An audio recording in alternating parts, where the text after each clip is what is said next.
Assalamualaikum warahmatullahi wabarakatuh. Selamat bertemu kembali dengan Jusairi Fisika bersama Saku Vindu. Satu hati, satu visi, satu profesi. Sahabat fisika yang berbahagia,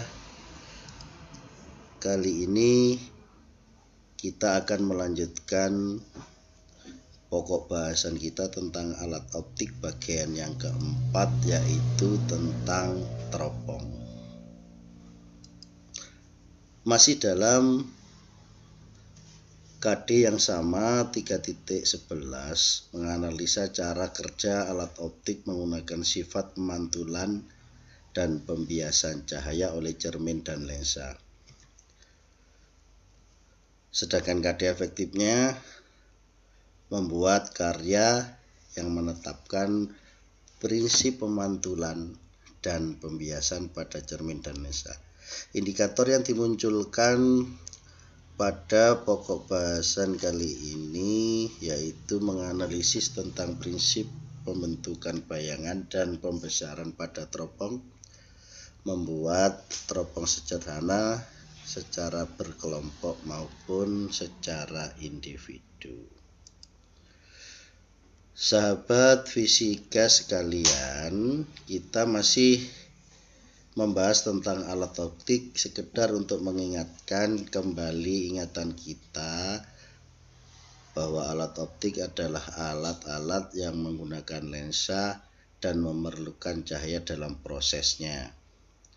Sedangkan alat optik ada yang alami seperti mata kita maupun ada yang buatan rekayasa manusia seperti kamera, lup, mikroskop, dan teropong.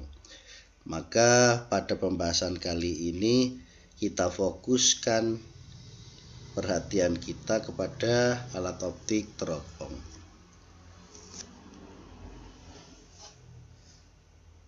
Sebenarnya apa sih teropong itu?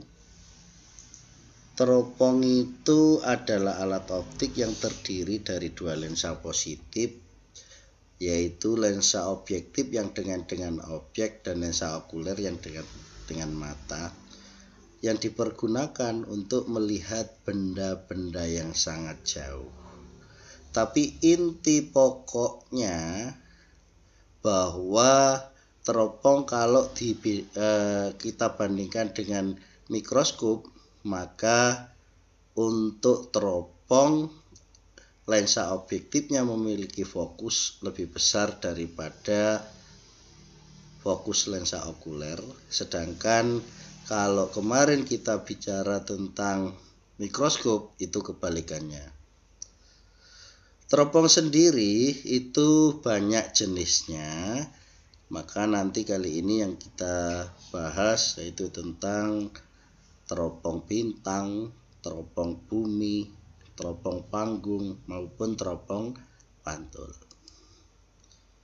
Baiklah sahabat fisika, mari kita kupas satu-satu.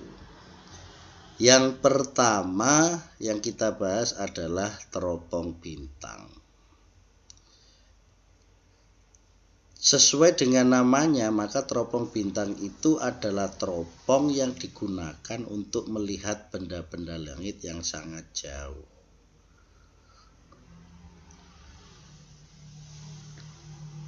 Dan menurut perhitungan, kalau nanti kita mempergunakan teropong dengan mata tak berakomodasi, maka panjang teropongnya sama dengan jarak fokus lensa objektifnya ditambah jarak fokus lensa okulernya.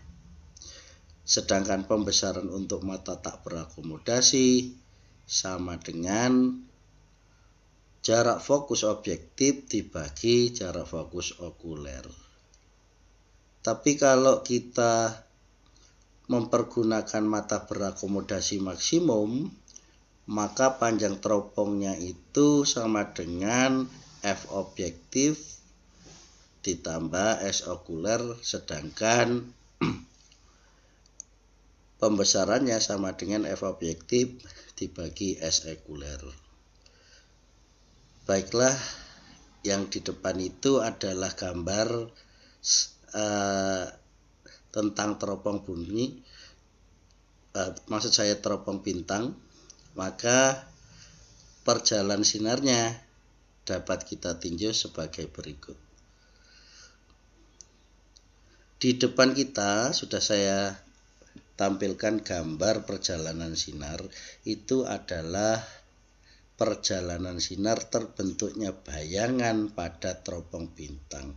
Teropong bintang itu seyogyanya kalau kita mengamati dengan enjoy, maka pengamatan yang kita gunakan adalah pengamatan dengan mata tak berakomodasi. Jadi gambarnya seperti ini.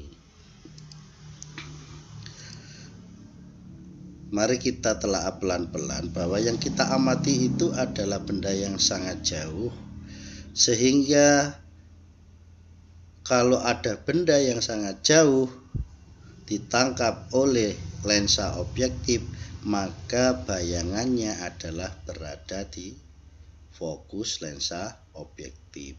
Dengan perjalanan sinar melalui fokus lensa objektif, maka dibiaskan sejajar garis utama. Sedangkan yang melalui vertek atau pusat lensa diteruskan. Pertemuannya di sini adalah merupakan jarak bayangan lensa objektif.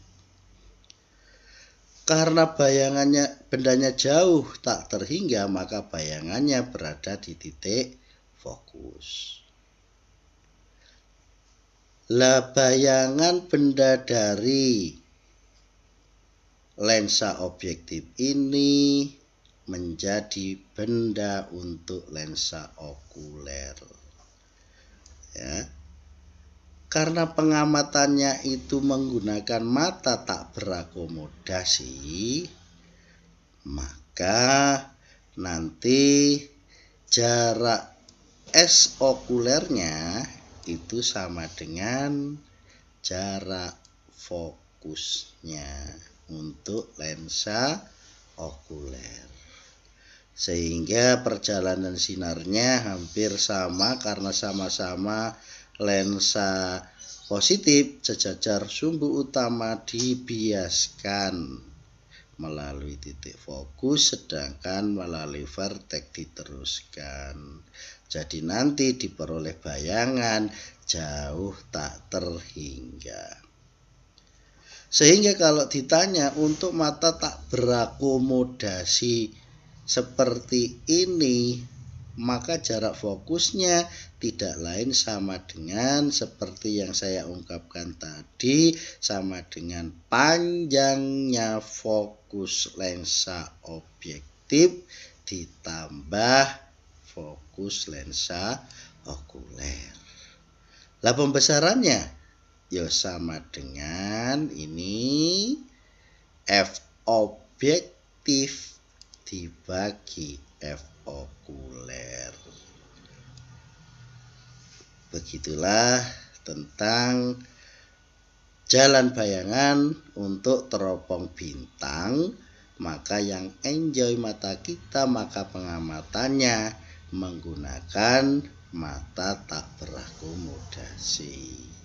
Ya, bagaimana dengan kalau mata berakomodasi? Berarti nanti untuk lensa okulernya bendanya di ruang satu, sehingga nanti untuk lensa okuler bayangannya diperoleh di ruang 4. Kalau ditanya berapa panjangnya, ya tinggal ganti aja FOK-nya itu diganti dengan SOK-nya. Sedangkan kalau ditanya berapa pembesarannya, maka sama dengan FOB dibanding SOK. Itu untuk mata yang berakomodasi, ya. Saya kira cukup jelas untuk jenis yang pertama. Mari kita lanjutkan untuk jenis yang berikutnya. Berikutnya adalah teropong bumi. Kalau kita tadi mengamati benda di langit yang sangat jauh, kita mempergunakan teropong bintang. Tapi untuk mengamati benda yang jauh di bumi, kita menggunakan teropong bumi. Apa yang membedakan?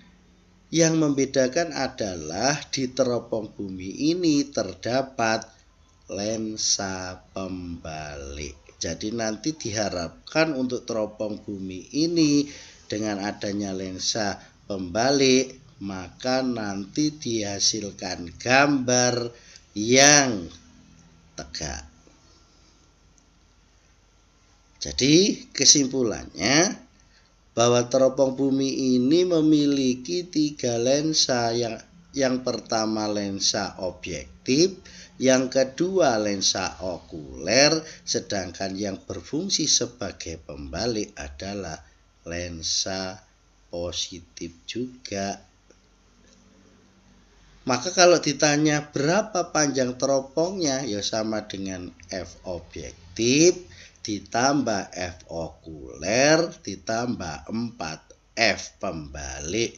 Kenapa kok di sini 4F pembalik? Berarti bendanya nanti tidak merubah besar, tapi cuma merubah posisi dari terbalik menjadi tegak, dan besarnya sama. Nanti bagaimana perjalanan sinar bisa saya jelaskan di lembar berikutnya.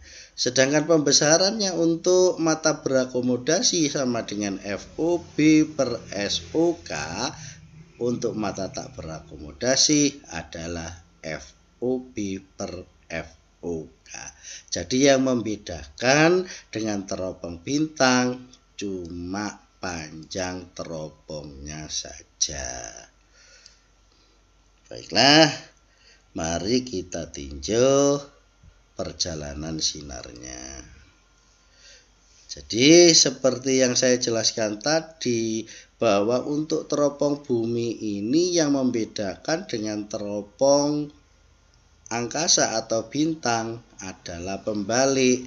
Jadi benda yang dari lensa objektif ini diletakkan di titik M atau di jari-jari lensa pembalik, sehingga nanti dihasilkan di sini untuk pembalik bendanya menjadi tegak, tetapi panjangnya atau tingginya sama besar karena terletak di jari-jari.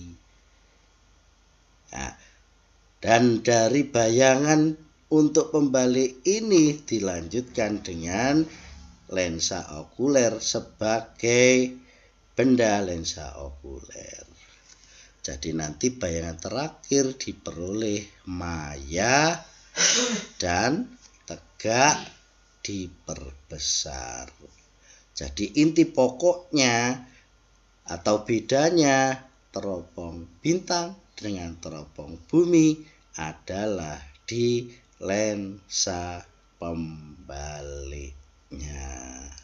Sehingga perhitungannya sama antara teropong bintang dengan teropong bumi untuk besar, baik itu mata berakomodasi maupun tak berakomodasi, tapi yang beda adalah panjang teropongnya. Di sana panjang teropongnya ditambah 4 kali dari titik fokus pembalik, itu dari ini 1, 2, 3, 4. Saya pikir sudah jelas untuk teropong buminya. Baiklah sahabat-sahabat fisika, mari kita lanjutkan dengan teropong berikutnya, yaitu teropong panggung. Teropong panggung itu merupakan teropong bumi. Bedanya tidak mempergunakan lensa pembalik. Jadi teropong panggung ini juga disebut juga teropong Galileo. Lah kenapa tidak menggunakan lensa pembalik? Karena lensa okulernya sudah mempergunakan lensa negatif. Dengan adanya lensa okuler yang negatif, maka bayangan yang terbentuk tidak terbalik.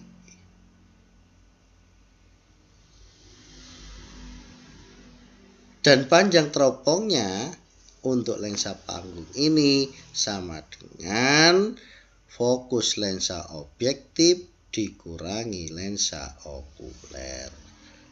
Sedangkan pembesarannya sama dengan fokus lensa objektif dibagi lensa okuler.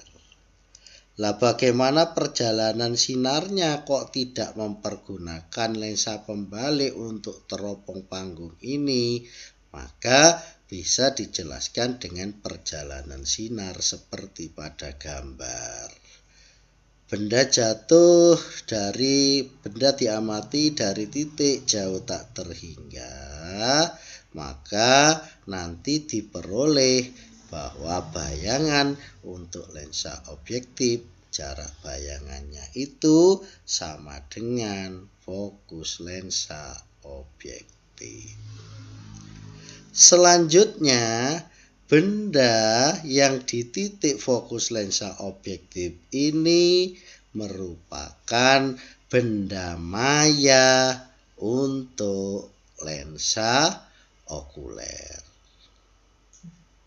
Dan oleh lensa okuler akan dibentuk bayangan yang dapat dilihat oleh mata. Perjalanan sinarnya bagaimana? Ya seperti tadi, untuk benda seperti ini perjalanan sinarnya sejajar sumbu utama seolah-olah dibiaskan dari titik fokus. Sedangkan yang melalui vertex atau sumbu utama maka diteruskan. Nah, di sini kita tidak memerlukan lagi lensa pembalik karena bayangan terakhir yang kita peroleh sudah merupakan bayangan tegak dan diperbesar. Baiklah sahabat-sahabat fisika, untuk memperdalam atau memperjelas tentang apa-apa yang sudah kita pelajari, marilah kita lihat contoh soal yang ada di pembahasan ini. Sudah kita sampaikan ya, ada teropong yang kita bahas di depan. Untuk memperjelas pembahasan kita, mari kita lihat contoh soal yang ada di buku pintar. Contoh soal yang pertama, ada teropong bintang memiliki pembesaran 40 kali. Saat digunakan, matanya tak berakomodasi. Jika panjang teropongnya adalah 20,5 cm, ini teropongnya teropong bintang, maka tentukan titik fokus lensanya. Nah, karena teropong bintang, informasi yang kita dapat pembesarannya adalah 40 kali, sedangkan panjangnya adalah 20,5 kali. Maka untuk mencari lensa okuler dan lensa objektifnya, kita bisa memanfaatkan dari pembesaran ini, bahwa pembesaran adalah M sama dengan F objektif dibanding F okuler itu sama dengan 40, artinya bahwa F objektifnya itu sama dengan 40 kali F okulernya. Persamaan satu ini kalau kita gabung dengan konsepnya D itu sama dengan FOB ditambah FOK yang ternyata sama dengan 20,5, maka kita peroleh bahwa di sini ada 41 FOK sama dengan 20,5 sehingga FOK-nya tidak lain sama dengan 20,5 dibagi 41 sama dengan 0,5.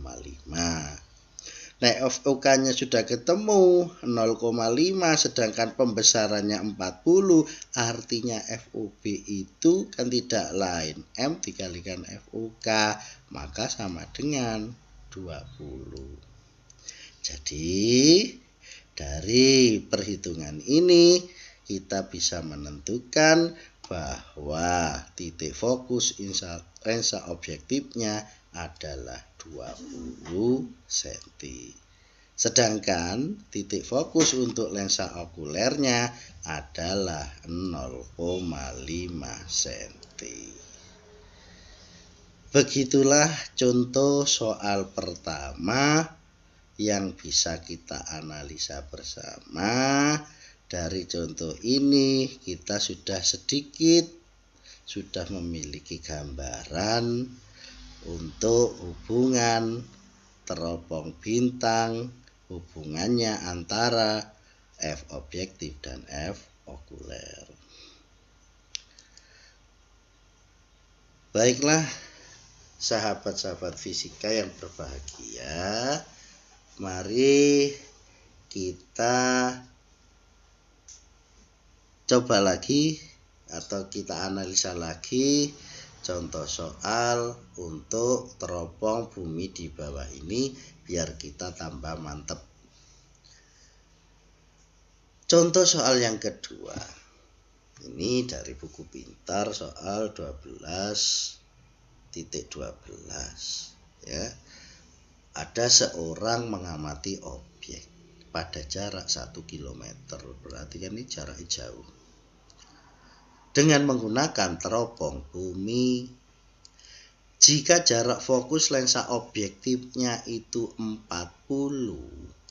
sedangkan lensa okulernya adalah 8, sedangkan fokus lensa pembaliknya adalah 5, maka tentukan panjang teropong dan pembesaran anguler teropong untuk pengamatan yang pertama menggunakan mata berakomodasi maksimum.